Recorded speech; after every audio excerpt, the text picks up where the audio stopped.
Hello बच्चों, let's read the question. Whenever an electric current is passed through a conductor, it becomes hot after some time. The phenomena of the production of heat in a resistor by the flow of an electric current through it is called heating effect of current or Joule heating. Thus, the electrical energy supplied by the source of EMF is converted into heat. In purely resistive circuit, the energy expended by the source entirely appears as heat, but if the circuit has an active element like a motor, then part of the energy supplied by the sources goes to useful work and the rest appears as heat. Joule's law of heating form the basis of the various electrical appliances such as electric bulb, electric furnace, electric press etc. तो basically इस particular passage में हमसे यहाँ पे joule heating के बारे में पूछा गया है और इसके बेसिस पे हमें यहाँ पे जो गिवन क्वेश्चन है उनके आंसर करने हैं। तो सबसे पहले हम यहाँ पे पैसेज का जो मीनिंग है उसको अंडरस्टैंड करते हैं। And here first of all we will use the key concept and here the key concept will be given as Joule heating effect. इसका मतलब ये होता है कि जब भी हम किसी भी सर्किट में, सपोज हमारे पास कोई वायर है, कोई रेजिस्टेंस है, इसमें हम करंट को फ्लो करवाते हैं, तो करंट के फ्लो होने की वजह से यहाँ पे हमारे पास एनर्जी जनरेट होती है और जो ये एनर्जी होती है बेसिकली हीट की फॉर्म में होती है। इसी को हम यहाँ पे हीटिंग इफेक्ट ऑफ करंट के नाम से भी जानते हैं। और यहाँ पे हमारे पास जो हीटिंग इफेक्ट है that is given as I square into R into T के बराबर। आई करंट को इंडिकेट करता है, R resistance of the wire को इंडिकेट करता है, टी यहाँ पे टाइम को इंडिकेट करता है कि कितने टाइम तक इस गिवन वायर या रेजिस्टेंस से करंट फ्लो की गई है। साथ में अगर हम बात करें यहाँ पे इलेक्ट्रिकल पावर की, तो इलेक्ट्रिकल जो पावर होती है it is given as V into I के बराबर।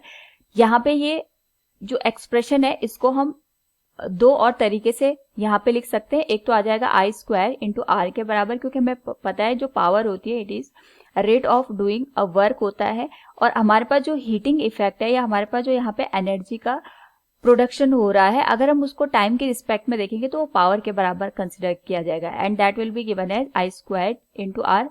और थर्ड जो एक्सप्रेशन है that is given as V square divided by R के बराबर।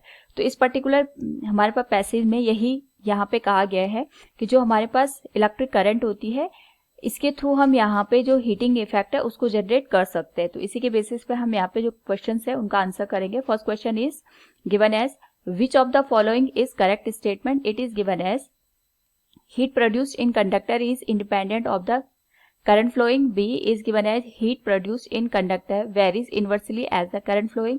C, heat produced in conductor varies directly as the square of the current flowing.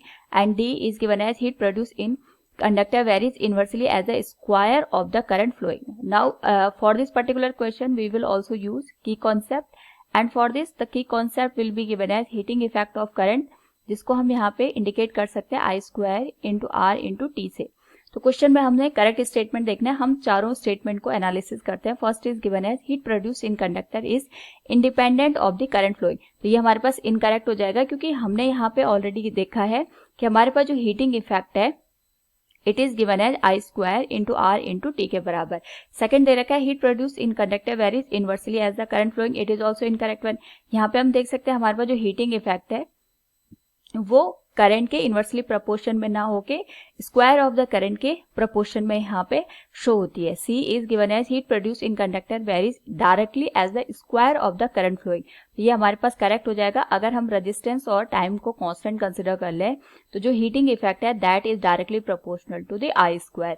And जो last option है heat produce in conductor varies inversely as the square of the current flowing, तो ये हमारे पास यहाँ पे incorrect हो जाएगा। तो जो करेक्ट ऑप्शन है that will be option number C. इसी तरीके से जो सेकंड क्वेश्चन है it is asking if the coil of heater is cut to half what would happen to the heat produce. It will be given as कि हमारे पास यहाँ पे अगर हम कॉइल को हाफ कट कर दे तो हमारे पास जो हीट प्रोड्यूस होगी उसका यहाँ पे जो वैल्यू है वो कितना हो जाएगा, double, half, remain same, becomes 4 times. तो सबसे पहले हम यहाँ पे की कॉन्सेप्ट का ही यूज करेंगे फॉर दिस पर्टिकुलर क्वेश्चन। तो यहाँ पे हमारे पास जो की कॉन्सेप्ट आ जाएगा that will be given as जो हीट की वैल्यू होती है जैसे अभी हमने देखा था that is given as I square into R into T. दूसरा हम यहाँ पे जो हमारे पास एक्सप्रेशन है उसको इस तरीके से भी रिप्रेजेंट कर सकते हैं, v² divided by r into T के बराबर। ओम्स लॉ के थ्रू हम जो ये फॉर्मूला है इसको यहाँ पे मैथमेटिकली चेंज कर सकते हैं। तो क्वेश्चन में यहाँ पे दे रखा है, अगर हम हीटर की कॉइल को हाफ कर दें, तो सपोज हमारे पास ये हीटर की कॉइल है इस तरीके से, इसकी जो लेंथ है ये L के बराबर है। अब हमें पता है कि जो रेजिस्टेंस होता है इट इज गिवन एज, क्योंकि रेजिस्टिव जो प्रॉपर्टी होती है इसी की वजह से हीट प्रोड्यूस होती है, तो रेजिस्टेंस की जो वैल्यू होती है it is given as rho into L divided by A के बराबर। हमने इसको यहाँ पे कट कर दिया है, तो कट करने पे हमारे पास यहाँ पे जो कॉइल होगी इस तरीके से दो पार्ट में ब्रेक हो जाएगी, तो इसकी जो लेंथ है ये L/2 हो जाएगी। हमें एक बात ध्यान रखना है, यहाँ हमने L को लेंथ के लिए रिप्रेजेंट किया है, हमें यहाँ पे कंफ्यूज नहीं होना है। यहाँ पे L को हमने लेंथ के लिए यूज किया है, भले हम यहाँ पे कॉइल बना रहे हैं लेकिन हम इसका जो रेजिस्टिव यहाँ पे प्रॉपर्टी है उसके थ्रू इसको यहाँ पे सॉल्व करेंगे। तो क्योंकि हीटिंग इफेक्ट रेजिस्टेंस की वजह से ही यहाँ पे प्रोड्यूस होता है। अब यहाँ पे जो रेजिस्टेंस की वैल्यू होगी that will be given as, क्योंकि मटेरियल तो सेम है हमारे पास तो हम इसको रो से इंडिकेट करेंगे, लेंथ हो जाएगी L/2, क्रॉस सेक्शनल एरिया भी सेम रहेगा क्योंकि हमने इसको कट किया है, हमने इसको यहाँ पे कंप्रेस या स्ट्रेच नहीं किया है, तो इस वजह से हमारे पास यहाँ पे वैल्यू आ जाएगी rho into L divided by 2 into A. Rho L divided by A की जो वैल्यू है प्रीवियस के कंपैरिजन में ये R/2 के बराबर हो जाएगी। अब हमें पता है कि यहाँ पे हमने जो हीट प्रोड्यूस है उसकी वैल्यू बतानी है पहले के कंपैरिजन में। तो जो फर्स्ट केस है, अगर हम फर्स्ट केस से कंपैरिजन करें तो हमारे पास यहाँ पे जो हीट प्रोड्यूस हो जाएगी, अगर मैं उसको ऐसे इंडिकेट करूं, अगर हम पोटेंशियल V अप्लाई कर रहे हैं that will be given as v² divided by r into T. Same time के लिए हम सेकेंड केस में भी यहाँ पे हमारे पास जो हीट है उसको कैलकुलेट करेंगे, टाइम हम सेम रखेंगे। वायर के लिए हमने यहाँ पे जो वैल्यू रखी है वो R' के बराबर हो जाएगी, तो जो हीट की वैल्यू है H' that will be given as, potential same apply करेंगे v² divided by r' into T.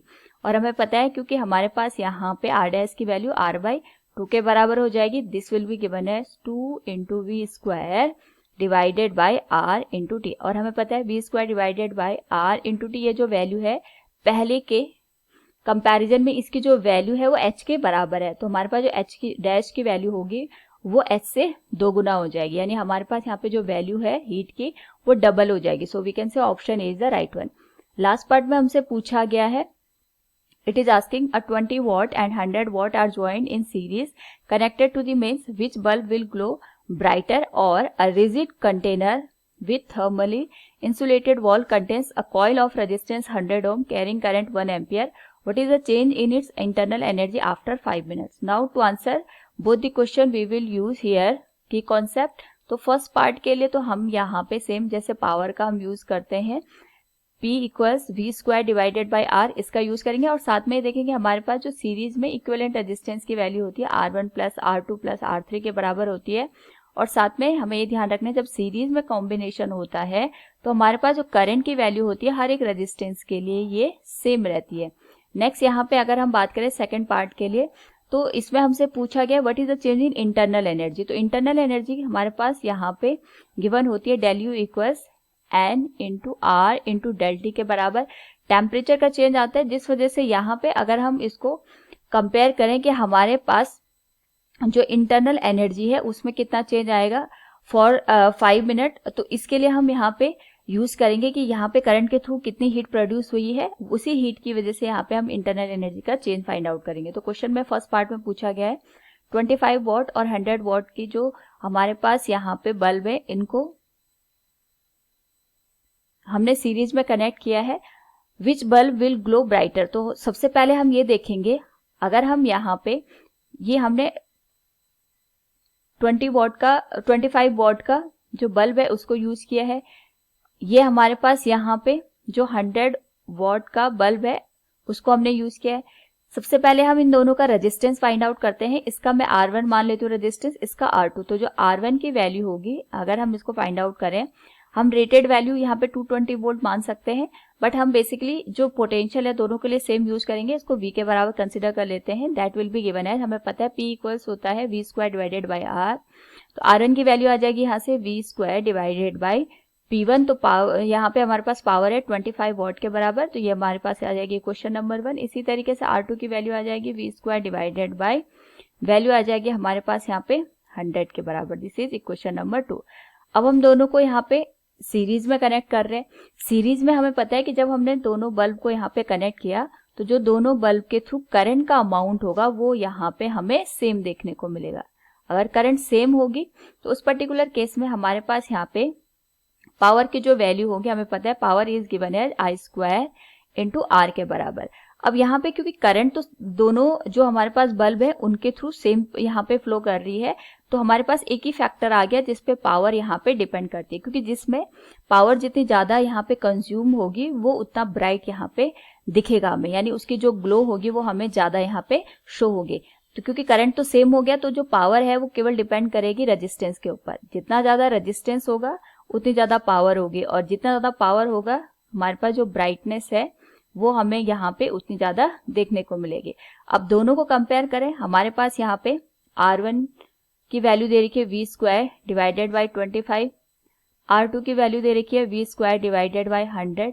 अगर हम दोनों का कंपैरिजन करें, क्योंकि हमारे पास न्यूमरेटर सेम है, तो न्यूमरेटर सेम होने पे डिनोमिनेटर में जो वैल्यू हमारे पास स्मॉल होती है वो वैल्यू ग्रेटर कंसिडर की जाती है, यानी V² डिवाइडेड बाई 25 और V² डिवाइडेड बाई 100 को अगर मैं कंपेयर करूं तो हमारे पास यहाँ पे जो R1 की वैल्यू होगी that will be greater than R2।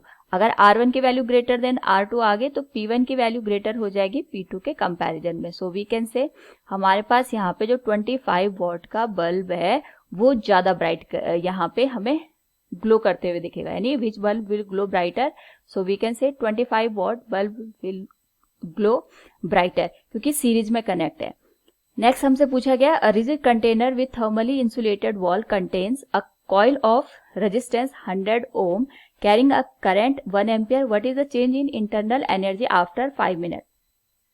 क्योंकि यहाँ पे हमसे थर्मली इंसुलेटेड वॉल की बात की गई है, इसका मतलब जो हमारे पास यहाँ पे इस पर्टिकुलर केस में हीट प्रोड्यूस होगी वो हमारे पास यहाँ पे टोटली यूज हो जाएगी इंटरनल एनर्जी को चेंज करने में, क्योंकि यहाँ पे कोई वर्क डन तो हो नहीं रहा है। तो हमारे पास जो डेल क्यू की वैल्यू होगी that will be equal to change in internal energy del U के बराबर, और जो हीट प्रोड्यूस हो रही है वो करंट के फ्लो होने की वजह से हो रही है। तो हमें पता है जो हीट प्रोड्यूस होती है, जब करंट के थ्रू हमारे पास हीट प्रोड्यूस होती है, it is given as I² into R into T, और यहाँ पे हमारे पास वैल्यू आ जाएगी डेल यू की, क्योंकि हमें यहाँ पे केवल इंटरनल एनर्जी का चेंज निकालना है तो हम इसको डेल यू से ही रिप्रेजेंट करेंगे। करंट का जो अमाउंट है वो 1 दे रखा है, 1 का स्क्वायर हो जाएगा, रेजिस्टेंस की वैल्यू 100 ओम है, टाइम 5 मिनट दे रखा है, तो हम इसको सेकंड में कन्वर्ट करने के लिए 60 से मल्टीप्लाई करेंगे। तो वैल्यू आ जाएगी हमारे पास यहाँ पे, दिस विल बिकम 100, ये 1000 हम लिख लेते हैं, 5 6 30, तो यहाँ से वैल्यू आ जाएगी 30 किलो जूल के बराबर। So from the given question we can say हमारे पास जो पूछा गया है इंटरनल एनर्जी का change in after 5 minute that will be given as 30 kilo joule. So from the given question we have answer all the parts. Hope all you understood it. Thank you and best of luck.